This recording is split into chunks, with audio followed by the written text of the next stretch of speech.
WhatsApp guys, एक और मस्त मजेदार थग लाइफ है संबित पात्रा सर की। करते हैं साथ में एंजॉय। अगेंस्ट है कौन? सुप्रिया। तो मस्त होगी वीडियो, करते हैं एंजॉय। चैनल में तो प्लीज सब्सक्राइब, वीडियो को कर दें लाइक। 1 2 3 गो।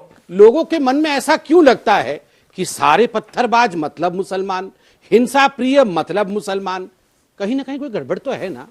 अगर सबको ऐसा लग रहा है कि मैं हिंसा प्रिय कहते ही आपको लगता है कि मैं मुस्लिमों की तरफ उंगली उठा रहा हूं, पत्थरबाज कहते ही मैं मुसलमानों की तरफ उंगली उठा रहा हूं, मैं पत्थरबाजों का अंजाम ठीक नहीं होगा, अगर माननीय मोहन भागवत जी ये कहते हैं और सारे विपक्ष के लोग हम पर कूद पड़ते हैं, तो कहीं ना कहीं विपक्ष से पूछना चाहिए कि विपक्ष की मानसिकता खराब है।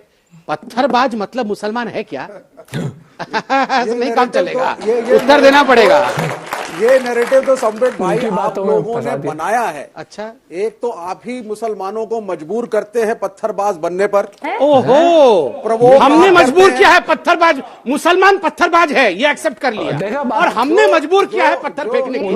मतलब ऐसा नैरेटिव पूरे विश्व में, अरे पूरे विश्व में ऐसा नैरेटिव नहीं भाई साहब, एक सेकंड, अभी भी मेरा टर्न था, मैंने अपने टर्न में से 10 सेकंड आपको दिया और आप 10 सेकंड में खुद ब खुद एक्सपोज हो गए। मैंने इनसे पूछा कि क्या मुसलमान पत्थरबाज है क्या, तो इन्होंने कहा हो ऐसा है। नहीं, मैं बता रहा हूं क्या बोला उन्होंने बोला हो ऐसा है कि मुसलमान तो पत्थरबाज है, इसमें कोई शक नहीं है, किंतु आप लोगों ने बाध्य किया है उसे पत्थरबाज बनने के लिए। जो हिंसा फैलाएगा वो इस देश के खिलाफ साजिश रच रहा है, और यही साजिश अयोध्या में 9 लोगों ने मिलकर रची।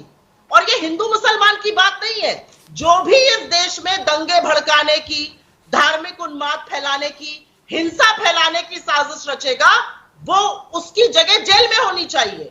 आपको पता है अयोध्या में क्या हुआ? मैं अपने डिस्ट्रिक्ट महाराजगंज में हूं, बहुत ही कम दूरी पर, 150 किलोमीटर से दूर पर यहाँ पे अयोध्या है। अयोध्या में 9 लड़कों को लगा कि साजिश रचनी चाहिए, तो उन्होंने मंदिरों के बाहर मीट फेंका। और मैं स्वागत करती हूँ योगी आदित्यनाथ की सरकार और पुलिस का कि उन्होंने उन लड़कों को गिरफ्तार करके जेल में डाला है, और जरूरी है ऐसे लोगों का जेल में डालना। वो लड़के कौन थे? उनका नाम था महेश मिश्रा, प्रत्युष श्रीवास्तव, दीपक गौड़, ब्रजेश पांडे, शत्रुघ्न प्रजापति। इन लड़कों ने मीट फेंका, धार्मिक किताबें फेंकी। ठीक है, संबित जी जवाब दीजिए, फिर उसके बाद मिश्रा जी का कमेंट लेकर आप लोगों के सवाल लेंगे। देखिए, मैं बड़े ध्यान से अभी अपनी बहन को कांग्रेस पार्टी से सुन रहा था, उन्होंने सब कुछ स्वागत ही किया है। इन्होंने स्वागत किया संघ प्रमुख जी का कि बिल्कुल जेल भेजना चाहिए जो लोग पत्थरबाजी करते हैं, और सबसे बड़ी बात है, मैं भी स्वागत करता हूं कि इन्होंने योगी आदित्यनाथ जी का स्वागत किया। क्या स्वागत योग्य है। दूसरी बात, मुझे एक बात आश्चर्य लगता है, मिश्रा था, गौड़ था, उसका नाम उपाध्याय था, ये तो नाम फटाफट कांग्रेस वालों को याद रखते हैं। ये मोहम्मद अली सलीम कभी आपने सुना है? पत्थरबाज कभी आपने सुना है कि कागज में ऐसे लिख के कांग्रेस के प्रवक्ता पता है कौन फेंक रहा था पत्थर? उसका नाम मोहम्मद था, उसका नाम अली था, उसका नाम सलीम था? नहीं।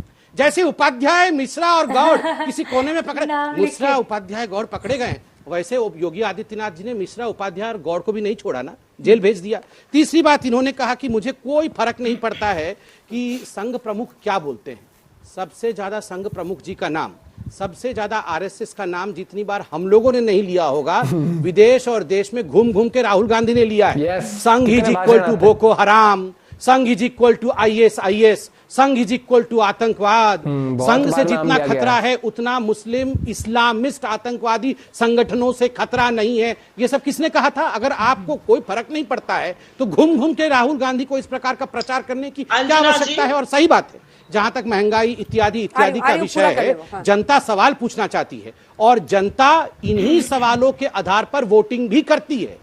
कोई बहुत बड़ा समय नहीं बीता है, अभी 3 महीने पहले ही चुनाव हुए हैं, नतीजे आए हैं 5 राज्यों के, और जनता ने क्या दिखाया है कांग्रेस पार्टी को? ये दिखाया है। कुछ दिन पहले मैं बीजेपी के पार्लियामेंट हाउस में सीनियर नेता से मिला और मैंने उनसे सवाल पूछा, क्या आप पुनर्जन्म में बिलीव करते हो?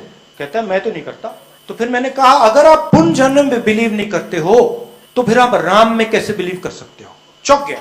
कहता है बात तो सही है, बाहर किसी को मत बता दियो कि इस देश में आए दिन हर मंदिर में प्राण प्रतिष्ठा होती रही है, और ये काम पुजारियों का होता है। पुजारी करवाता है कि यजमान होता है जिसका मंदिर बन रहा हो या जो चाहता है कि हम यजमान बने। तो हमारी तरफ से विनीत जी का कहना है कि वो प्रधानमंत्री हैं, मैं कर रहा हूँ, मेरी तरफ से वो कर रहा ऐसा वो कहना चाह रहे हैं। भाई हर लग रहा है उनकी तरफ से।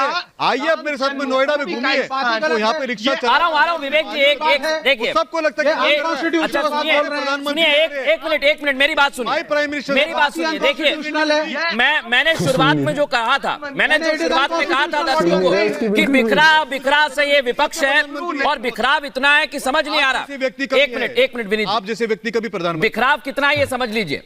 भाटी जी कह रहे हैं कि सबका अधिकार होना चाहिए, विवेक जी कह रहे हैं कि ये पॉलिटिकल है, अजय जी कह रहे हैं कि प्रधानमंत्री को नहीं जाना चाहिए। INDIA इकट्ठा है, INDIA इकट्ठा है। अलायंस कहाँ इकट्ठा है सर? मयंक सिन्हा जी को जरा, मयंक सिन्हा जी क्या बोल रही है? मयंक सिन्हा जी अच्छा ये बताइए मुझे, CPIM कितनी सीट दे रहे हैं आप CPIM को? हमने तो सुना है 17 आपने बांट ली। वो हम आपस सिन्हा जी कहाँ चले गए? वो हम आपस में निर्णय कर लेंगे। लेफ्ट को बुलाया सर? सीपीआई नहीं है क्या?